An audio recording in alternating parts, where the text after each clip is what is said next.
Prav lep pozdrav, dovolite, da vas v imenu Mohorjeve založbe iz Celovca prav lepo pozdravljam na današnji predstavitvi knjige dr. Rosvite Pesek z naslovom Bučar. V pozdrav nam je že zaigrala vnukinja Franceta Bučarja, Tina Bučar, in bo potem tudi še za zaključek zaigrala komad. Seveda naša prva zahvala velja naši avtorici, dr. Rosviti Pesek, ki je napisala po moji oceni zelo pomembno knjigo in za katero je zelo dolgo časa zbirala in v katero je morala vložiti veliko truda, zato se ji iz srca zahvaljujemo. Naša zahvala velja tudi predsedniku Državnega zbora, dr. Milanu Brglezu, hišnemu gospodarju, ki je danes nas tu sprejel in nam omogoča, da lahko predstavimo knjigo v teh prostorih, kjer je deloval tudi dr. France Bučar kot prvi predsednik samostojne Slovenije. Pozdravljam tudi gospoda Lojzeta Petaleta in pa sina Franceta Bučarja, Janeza Bučarja. Tudi ona dva bosta kratko kaj povedala o tej knjigi in pa tudi o osebnosti dr. France Bučar. Gotovo se sprašujete, zakaj Mohorjeva založba iz Celovca izda tako knjigo. Zato je več razlogov. Prvi razlog je gotovo iz hvaležnosti. Letos namreč praznujemo 165. obletnico vseslovenske Mohorjeve iz Celovca, ki je velja včasih kot zamejska založba, kar deloma tudi je, ampak z osamosvojitvijo pred 25 leti je Mohorjeva iz Celovca lahko spet postala vseslovenska založba, kajti predtem ni smela prodajati svojih knjig v Sloveniji. In tako iz te hvaležnosti tudi poklanjamo to knjigo Slovenkam in Slovencem ob tej 25. obletnici slovenske osamosvojitve. Pa tudi mogoče so še kakšne druge stične točke pri tej knjigi, ki so zagotovo še zanimive, ampak to boste potem lahko tudi prebrali. Knjiga je išla v seriji Kako so gradili državo in je to zdaj tretja knjiga. Vse knjige je napisala dr. Rosvita Pesek, prva z naslovom Osamosvojitvena vlada, druga pa z naslovom Pučnik. Ti dve knjigi sta že naleteli na precejšno pozornost med Slovenci in mislim, da bo tudi ta knjiga, ki seveda želim vse najboljše tudi na tej poti, ko jo zdaj dajemo iz rok bralkam in bralcem. Zdaj pa prosim gospoda doktorja predsednika, da nas uvede v tole predstavitev. Hvala lepa. Spoštovani, veseli me, da v Državnem zboru danes gostimo predstavitev nove knjige avtorice doktorice Rosvite Pesek. Gre za obsežno knjigo o življenju človeka, sicer majhnega po postavi, a velikega v mislih in besedah doktorja Franceta Bučarja. Verjamem, da tudi ni bolj primernega mesta, kot je prav Državni zbor za današnji dogodek, saj je bil dr. France Bučar zatem tukaj je preživel ogromno časa, hkrati je bil povezan s tem prostorom. Vsi se ga spominjamo prav po tistih stvareh, ki jih je naredil v tem Državnem zboru. Sam bi si ga včasih želel imeti blizu, da bi ga lahko kaj vprašal, kako narediti, in sploh je tista avtoriteta, ki je izžarevala iz tega, kar je počel, tako postopkovno na eni strani, kot tudi vsebinsko je dejansko kraljeval v tem prostoru. Tudi sicer mislim, da je dr. France Bučar s svojim življenjem, udejstvovanjem in živel slovenstvo in slovenskost. Domoljub, državnik, še zlasti ta zadnja beseda je tista, ki bi ga pravilno označevala. Hkrati pa nekdo, ki se je zavedal, da je mesto samostojni Sloveniji v širšem prostoru v Evropski uniji. kakorkoli gledamo ta prostor, eno in drugo slovenstvo, državnost, vse to je treba kritično premisliti in udejaniti. Ta pokončna drža, ki nikoli ni pristajala na to, da bi bilo nekaj samoumevno, ga mogoče ni delalo tako velikega politika. Ne. Politiki so preveč pragmatični, vsekakor je bil pa velik državnik in brez njegovega dela ne bi bilo ne naše države in hkrati je v bistvu tudi simbolno bil vedno na tistih mestih, ki so bila ključna, kot je pripadala mu je čas, da je 26.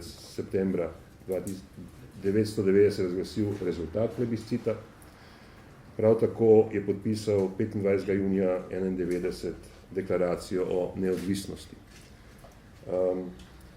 Sicer pa celotno njegovo delo povezuje zgodovinsko kontinuiteto, bi lahko rekel, od narodno-osvobodilnega boja, partizanstva, kasneje profesure na pravni fakulteti, številnih knjig, nekoga, ki je vzgajal kritični premislek, kar ni bilo samoumevno, disident po naravi. Človek rekel, sploh ko preberemo knjigo, se boste lahko tudi sami prepričali. Predsednik skupščine 2 leti in še 4 leta poslanec, tudi predsednik panevropskega gibanja, ampak tisto, kar sem prej rekel, mislim pa, da je ključno in to je, da je bil državnik. Ampak vsemu temu bi rad dodal to, oziroma zaključil, da je bil prav dr. France Bučar s svojim delom, zagnanostjo in vztrajnostjo zaslužen, da danes živimo v svobodni in demokratični državi. Zato me veseli, da je slovenski knjižni prostor bogatejši za to knjigo, ki celovito predstavlja in nam približuje življenje očeta naroda od njegovega rojstva pa vse do smrti. Knjigo, ki nam ga predstavlja tudi z nekaterih vidikov, ki so nam bili do sedaj skriti ali pa so bili manj poznani. Dejstvo, da je knjiga nastala izpod peresa doktorice Rosvite Pesek, je dodatni pokazatelj zaradi tega, ker je z avtorjem zgradila takšen odnos, ki knjigi daje tisto pristnost.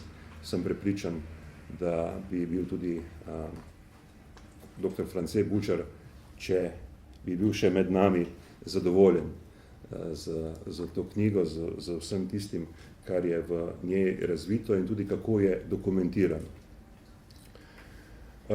Spoštovane gospe in gospodje, prepričan sem, da bodo po knjigi gotovo segli številni bralci, ki so bili priča procesu osnovanja slovenske države, ter tudi tisti, ki seveda tega niso bili priča. Njej bodo našli tisto, kar moramo vedeti zaradi tega, da bi lažje razumeli, kako je ta proces tekel. In s tem dobili nek dragocen vpogled v proces, ki smo mu še vedno priča in kjer smo zdaj v 25-letnici. In hkrati bi hotel v tem mestu izražiti še posebno zadovoljstvo, da je knjiga nastala pri Mohorjevi založbi. Zakaj? Zato, ker je ta tudi neki izpričevalec slovenstva in 165 let. In mislim, da ta dva procesa osamosvajanja in nadaljnje izgradnje Slovenije in na drugi strani ohranjanje slovenstva znotraj širšega evropskega prostora sovpadata, sta sovpadala skozi tako življenje avtorja, kateremu je to delo posvečeno, kot sta še vedno pred nami, zato da mu sledimo in da dokončamo tisto delo, ki ga je tako čudovito začel in sploh omogočil. Hvala za pozornost.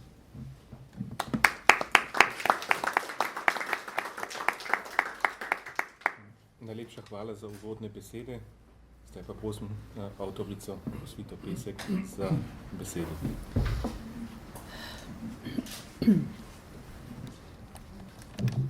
Hvala. Dober dan voščim vsem skupaj, najprej predsedniku Državnega zbora, dr. Milanu Brglezu, na to Bučarjevim najbližjim, gospe Ivki Bučar, potomcem, gospe Meti, sinu Janezu in seveda vnukinji Tini Bučar, ki nas bo ob koncu še enkrat počastila z igranjem violine, tako kot je lajšala zadnje dni življenja tudi detku Francetu Bučarju. Lepo pozdravljam tudi vse sopotnike dr. Franceta Bučarja, ki so delili z mano spomine in izkušnje z njim in seveda vse kolege novinarje, ki jim je v prvi vrsti ta predstavitev tudi namenjena. Danes, slabo leto zatem, ko dr. Franceta Bučarja ni več med nami, smo se zbrali v stavbi, ki je ključna za rojstvo nove države. Tukaj, v nekdanji skupščini Republike Slovenije, so se v začetku 90. let prejšnjega stoletja sprejeli vsi zakoni, izvedbeni akti, ustavna dopolnila, s katerimi je 240 delegatov zaokrožilo in omogočilo nastanek nove države, Republike Slovenije. Prvič v zgodovini dvomilijonskega naroda smo Slovenke in Slovenci dobili svojo državo. Na čelu te ustanove je bil dr. France Bučar in tukaj, v tej sobi, kjer smo danes, je bilo narejeno še sklepno dejanje, uskladitev nove slovenske ustave. Kdorkoli bo že za nami ocenjeval zgodovino slovenskega naroda, bodo leta od 1990 do 1992 ena od visoko štrlečih špic in nekaj mož, ki so bili na čelu takratne politične elite, ne bo mogoče spregledati. Med njimi zagotovo ne Franceta Bučarja. Ko je bil 9. maja 1990 izvoljen 130 glasovi, proti kandidat Jože Školč je dobil 101, je ugotovil, da se je s konstituiranjem te skupščine končala državljanska vojna, ki nas je hromila in lomila skoraj pol stoletja. Komaj rojena opozicija je visoko dvignila glave. Očitek o stanju državljanske vojne je nanje naslovil nekdanji partizan, udeleženec NOB-ja v Kokrškem odredu, jurišnik in politkomisar. Že res, da ga je Zveza borcev potem, ko se je pojavil kot pisec v 57. številki Nove revije, izključila iz svojih vrst in da je bil od leta 1976 persona non grata za vse ustanove, do katerih je segla partijska roka. A Bučar je vztrajno ponavljal. Ena skupina je ne glede na pravni red v državi nasilno uveljavljala svojo vlogo in dokler ni prišlo do preloma, koraki ven iz državljanske vojne niso bili mogoči. In potem je bil v tej stavbi do konca leta 1992, prvi med 240 enakimi. Od zaposlenih je pričakoval lojalnost, šefa kabineta je zadržal kar od svojega predhodnika, nič več ni bil upokojenec, vsilili so mu redno plačo, tako da je spet, kot je rekel, postal del nomenklature. In potem so iz Demosovih vrst prihajali predlogi, najprej za deklaracijo o polni suverenosti Republike Slovenije, ki se mu je zdela nepotrebna, a jo je kljub odporom opozicije speljal skozi proceduro skorajda z aklamacijo. Potem predlog socialistov za plebiscit. Nič ni bil navdušen, ako se je zanj odločil še Demos v Poljčah, je bilo treba tudi plebiscitno zakonodajo spraviti skozi skupščino. Najprej ob hudih spotikanjih, nato spet skorajda soglasno. Zatem tako imenovana obrambna zakonodaja, s katero je bilo treba začeti postavljati temelje slovenski vojski.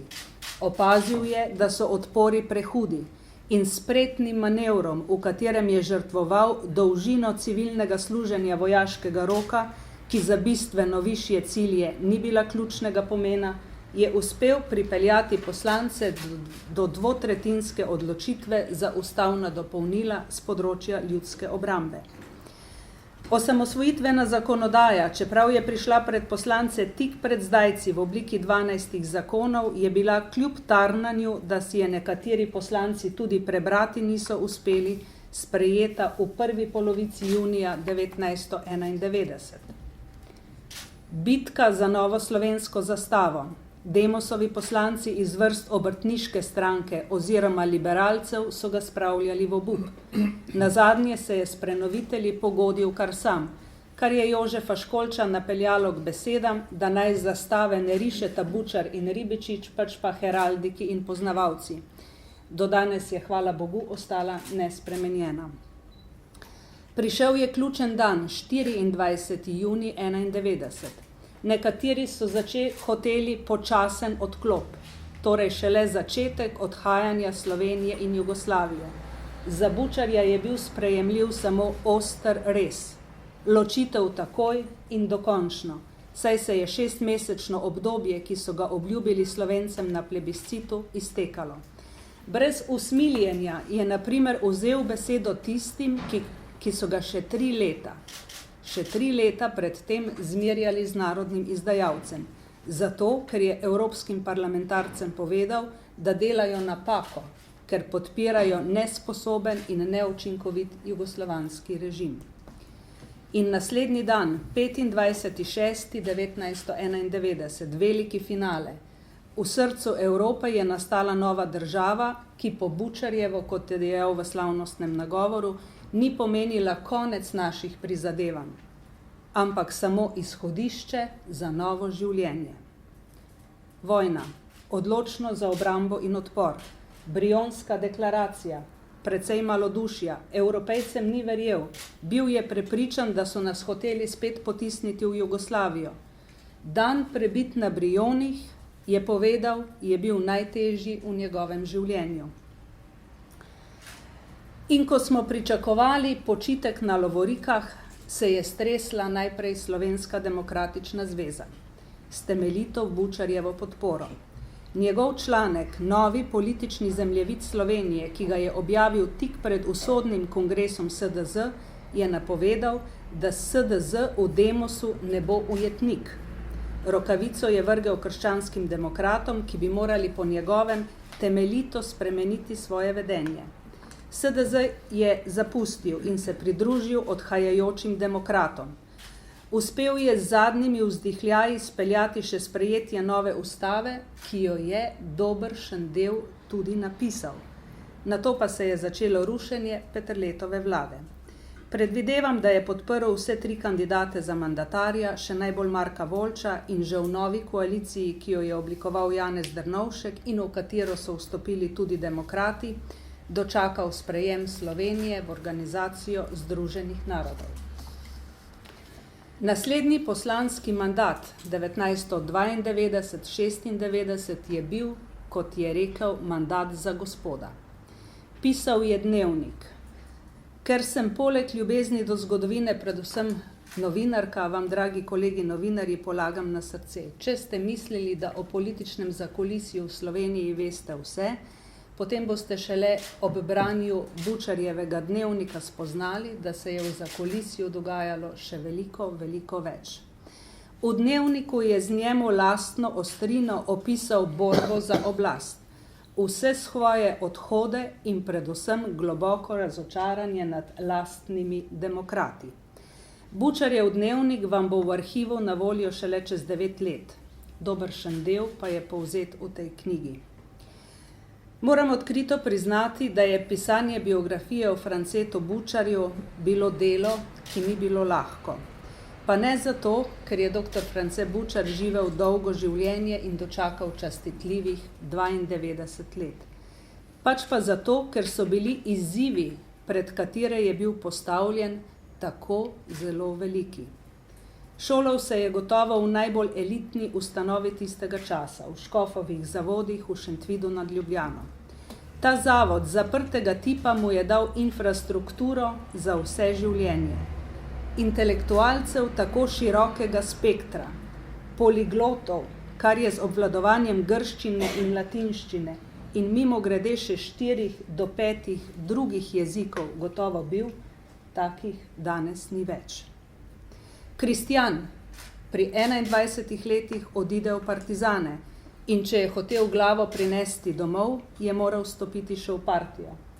med prvimi v osvobojenem Celovcu, čez 15 dni že na poti za staro jugoslovansko mejo mimo Pliberka v Dravograd. 3 pričevanja o dogodkih v maju in juniju 1945, od katerih 2 ne gresta skupaj. Iskala sem tiste kolege novinarje, ki so tako prostodušno pisali o Bučarjevi vlogi na Koroškem. Odpravili so me brez enega oprijemljivega podatka. Iskala sem čez lužo, neuspešno. V Dnevnik je leta 1994 zapisal, da je šel moralno čist skozi vso vojsko, a si je kljub temu zastavljal vprašanje, ali bi bil moral vedeti več, kot sem dejansko vedel, in ali bi bil moral na temelju takega vedenja ravnati drugače. Pristal je v Ozni, ugotovil, da to ni zanj. A kaj je tam leto dni počel, potem ko ga je vanjo sprejel Ivan Maček Matija? Kaj pomeni, da je registriral 37 oseb, tolikor sem jih naštela v debelih 2 knjigah pripornikov?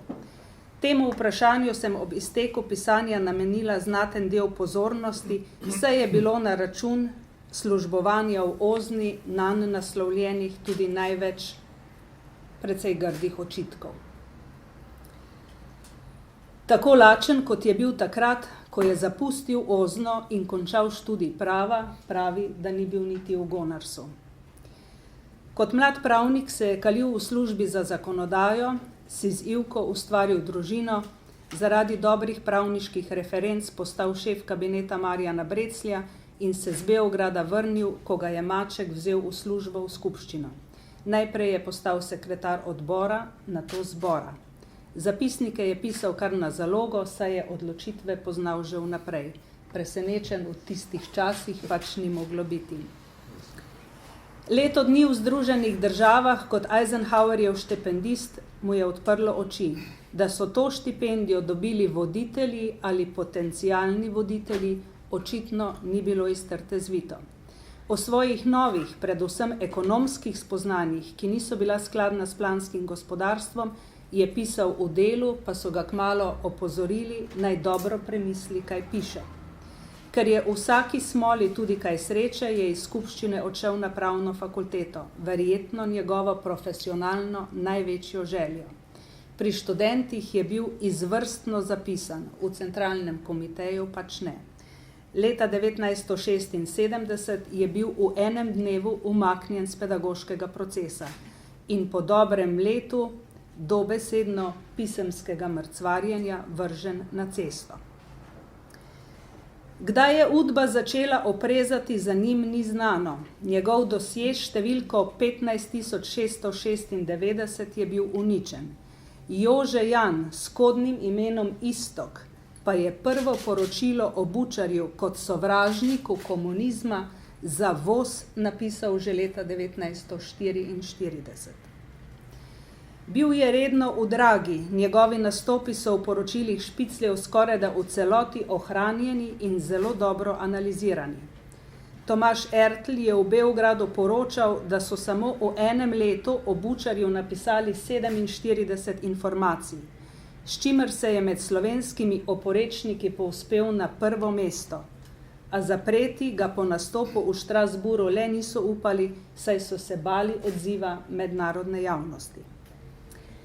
Da je bila Bučarjeva cena v času slovenske pomladi zelo visoka, priča tudi njegova želenost v katerikoli od novonastalih strank. Izdatno je pomagal Slovenski kmečki zvezi. France Tomšič mu je ponujal vodenje socialdemokratov. Nazadnje je privolil v kandidaturo na listi Slovenske demokratične zveze. Aktivno je deloval v odboru za varstvo človekovih pravic in skrajšal je naš najpomembnejši dokument, Majniško deklaracijo, na razumno mero in ji dodal še nekaj udarne moči. Obžaloval je, da je vrnil odlikovanje Zlati častni znak svobode predsedniku republike Milanu Kučanu. Ugotavljal je, da so s temeljno ustavno listino, ključnim dokumentom samostojne Slovenije, naredili veliko napako za pravično razmejitev s Hrvaško. Ta napaka je ena redkih pri nastajanju naše nove države, sicer je bila osamosvojitev Slovenije pravniško, briljantno izpeljana, v veliki meri tudi po zaslugi Franceta Bučarja. Njegovo življenje ni bilo enosmerna cesta. Delal je veliko in delal je tudi politične napake. A kakorkoli jih že obračamo, jih velika dejanja v času demokratizacije in osamosvojitve globoko preglasijo. Ta knjiga, ki prihaja danes med vas, ni slavospev doktorju Francetu Bučarju. Prepričana sem, da tega niti sam ne bi hotel. Je opis njegove življenjske poti tako, kot jo beležijo arhivi, kakor jo izpovedujejo politični in siceršnji sopotniki v njegovem življenju in kakor ga je v določeni meri opisala tudi njegova družina. Zatorej gre najprej zahvala družini Franceta Bučarja, ki je z veliko potrpežljivostjo poskušala odgovoriti na vsa moja vprašanja in dovolila objavo dragocenega slikovnega gradiva. Zatem 17 intervjuvancem, ki so se v določenem trenutku znašli v sorodnih krogih, v katerih se je gibal France Bučar, in pomagali osvetliti njegovo vlogo. Številnim fotografom, ki so se trudili najti še boljše fotografije od obstoječih, lektorju Stanislavu Maršiču, ki je imel veliko dela, oblikovalkama Mateji in Nini za dokončno podobo knjige, in seveda Mohorjevi založbi iz Celovca, uredniku gospodu Hanziju Filipiču in direktorju Francu Peliku, ki sta sprejela ta izziv že tretjič z mano in kljub zamudi z rokopisom projekt podpirala od začetka do konca. In nenazadnje hvala tudi moji družini, Mitju in Filipu, ki zdaj že razumeta, da je lahko občasno tudi kdo drug na prvem mestu. Naj se knjiga prebije med bralce in naj nam pomaga razumeti usodne odločitve. Hvala vsem.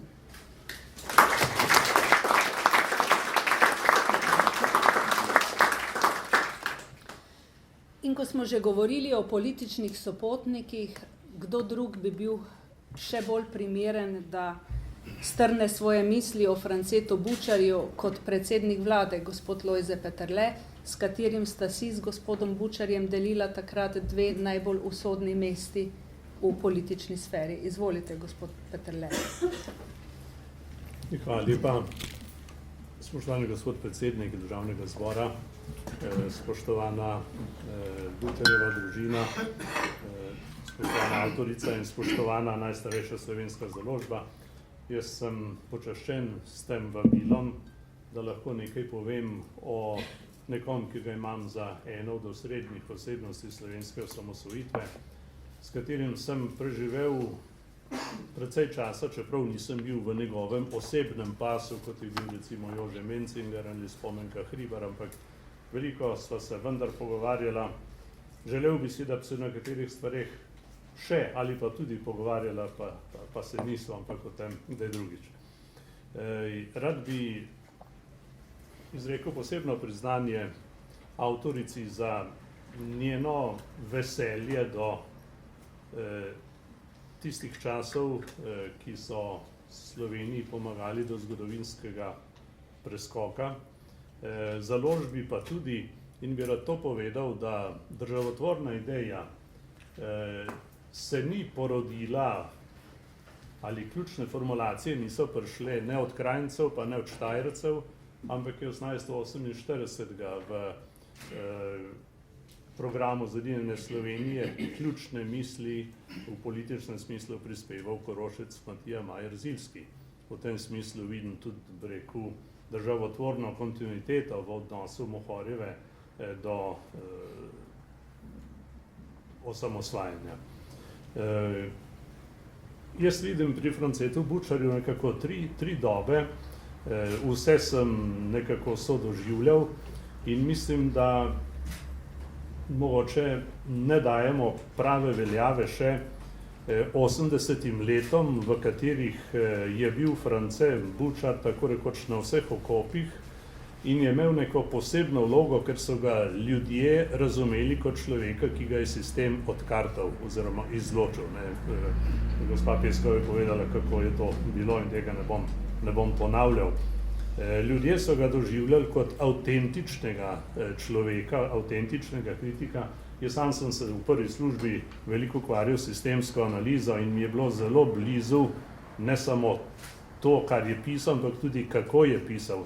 Njegova kritika totalitarizma je šla takrat, bi rekel, zelo globoko v slovensko družbo. On ni samo sem in tja kaj napisal, mingede sem vesel, da je tudi sam omenil revijo 2000 in gospa Peskova je malce pojasnila odnos med 2000 in novo revijo takrat, kajti tudi France Bučar je pred slavno 57. številko z nekaterimi drugimi močnimi imeni prej pisal že tudi v revijo 2000 in sem vesel te, bi rekel, resnicoljubne omembe.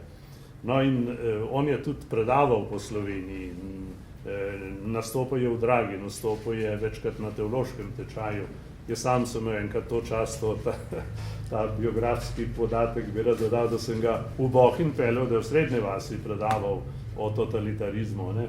On je takrat vrsto let resnično odpiral glave, če tako rečem, oziroma širil kritično mišljenje, tako da tisto, da je potem v tej prvi dobi pomagal na noge kar nekaj strankam, zlasti zanimiva je zgodba s Tomšičevo socialdemokratsko stranko, me ne čudi. In jaz ne bi ponavljal značajskih oznak, ki so enoznačne v knjigi, ampak bi rekel, da je bil to mož ne samo premočrtnost in tako naprej, ampak bil tudi mož izrednega civilnega poguma. To, da je šel v Evropski parlament in na Svet Evrope povedati, kaj misli o Jugoslaviji in njenem režimu, je bilo takrat izredno pogumno dejanje in nekaj takih bi se dalo še našteti. Ne.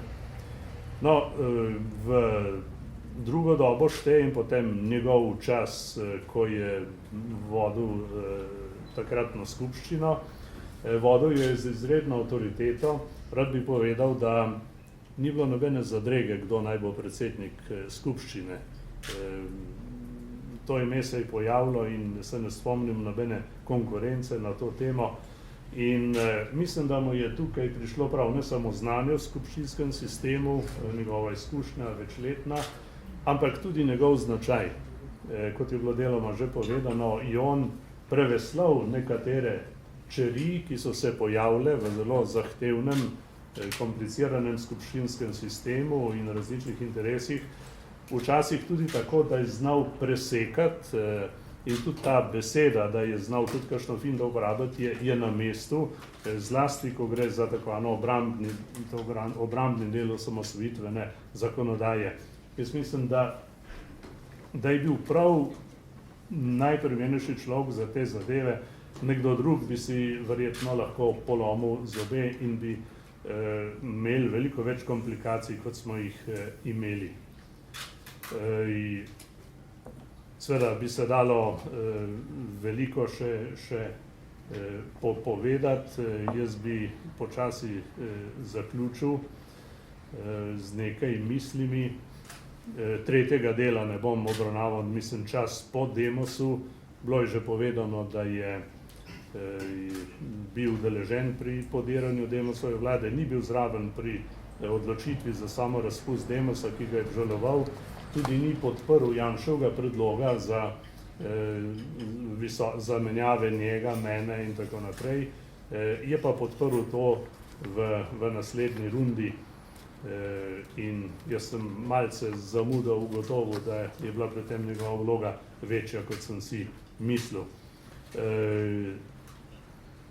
Jaz bi še tole rekel, da ta njegov slavni stavek o koncu državljanske vojne, pa tudi njegove zelo jasne misli o narodni spravi, torej jaz jih jemljem kot avtentičen izraz njegovih pogledov, pa tudi njegove vizije, vendar marsikaj se je dogajalo in se še dogaja, kar je šlo mimo namena teh besed. Jaz mislim, da ne živimo še spravljeni in kakšne izjave so take, da si človek lahko misli, da tudi državljanska vojna še ni končana. To nas po 25 letih še čaka. France Bučar je gotovo oseba, ki je bistveno zaznamovala ta čas. Po drugi strani bi rekel, da je oseba s politično biografijo brez primere in k njegovemu značaju bi rekel še dvoje. Ni bil samo pogumen, je bil tudi skromen, on se je prav boril, da se mu ne bi pripisalo kaj več, kot mu gre, raje manj, kot je naredil, kar je relativno redka lastnost v slovenski politiki. Pa še nekaj bi izpostavil, to me ves čas vznemirilo pri njem. On mislim, da je bil stalno pred gledalom, da je vedno iskal tistega Bučarja v sebi, ki bo storil ta prav korak. Njegov poudarek na etiki, o katerem je tudi pisal, se mi zdi izredno pomemben in stalno se je spraševal, kaj je prav narediti v tisti situaciji. Mi se lahko pogovarjamo, ali se je odločil prav, ali se ni prav.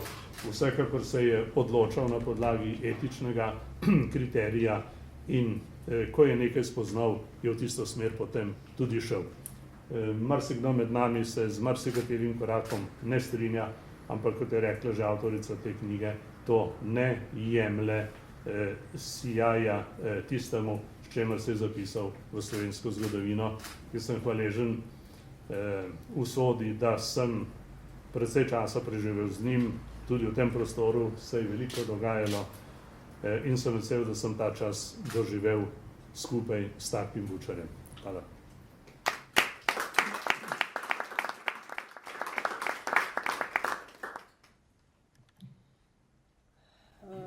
Krepkih več kot 60 let je njegovo življenje potekalo skupaj ob strani z Ivko Bučar, s katero sta se poročila kmalu po vojni. Po 7 letih je prišla na svet Meta, potem Janez in potem še Miha in v imenu družine oziroma predvsem v svoji izkušnji z očetom bo spregovoril Janez Bučar, sin Franceta Bučarja in Ivke Bučar. Prosim. Ja, hvala. Najprej bi pozdravil vse prisotne, se jim zahvalil za vabilo in pa tudi avtorici za res lepo in korektno napisano knjigo in za res korektno sodelovanje. Po tako eminentnih govorcih kaj povedati je težko. Težko je tudi zato govoriti o svojemu očetu. Dejstvo je, če objavimo vse, lahko samo rečemo, da je bil zelo dober oče. Avtoriteto, na katero se marsikdo čudi, pa mu jo zavida, se je zgradil po moji oceni tako, da je bil najbolj strog do sebe. In za kakršenkoli odmik od tega potem enostavno nisi imel argumenta. Zanimivo je tudi, kako sta delovala z mamo. Večkrat sta se malo pobockala, ampak v odločilnih trenutkih ga je pa branila kot lev. V tistih dizidentskih časih pravzaprav nismo čutili nekega pomanjkanja ali pa neke stiske ali pa nekega strahu, pa čeprav smo se dali čutiti, da ni vse zelo v redu, ampak smo delovali zelo lepo kot familija, se mi zdi. Da je bil trmast, marsikdo pove. Pa je bil pravzaprav bolj vztrajen. Ko je on se do nečesa dokopal in vedel, da je to prav, potem ni odnehal. Potem je na tak ali drugačen način prišel do svojega cilja. In ker so bili cilji vedno premišljeni, pa preko moralnih kriterijev preverjeni, so bili vedno tudi pravi. In tudi če ga kdaj nismo razumeli, se je pol pokazali, da je pravzaprav imel prav. Da se je odpravil v Strasbourg, nekateri pravijo, da je tvegal glavo, da je tvegal tudi družino, ampak jaz sem ga videl kot človeka, v katerem je bila vgrajena nek čut za skupno dobro in za pravičnost. In če je ugotovil, da nekje nekaj na tem področju ne igra, si bo pripravljen tako izpostaviti. In to jaz mislim, da je prava država. Tudi svoje funkcije kot politik ni jemal kot neko nagrado, ni jemal kot nek cilj, ampak kot sredstvo, da bo nekaj dosegel, kar je dobro za skupno. Tudi mislim, da je največ truda vložil v sprejem ustave, pa mislim, da je bilo tudi to zelo težko, ker je bila trodomna skupščina, je bilo treba 3 domove prepričati v to, ker je vedno prav, za Slovenijo so se vrata v času zgodovine odškrnila za zelo kratek čas. Če bomo prestopili, zato pa rabimo ustavo, bomo obstali, če ne, so bili vsi napori zastonj, tako kot že napori 1000 let nazaj vseh Slovencov, ki si to prizadevali. Jaz ne bi več naprej govoril, bi se pa še zahvalil tistim, ki so v zadnjih dneh obiskali in mu olajšali življenje.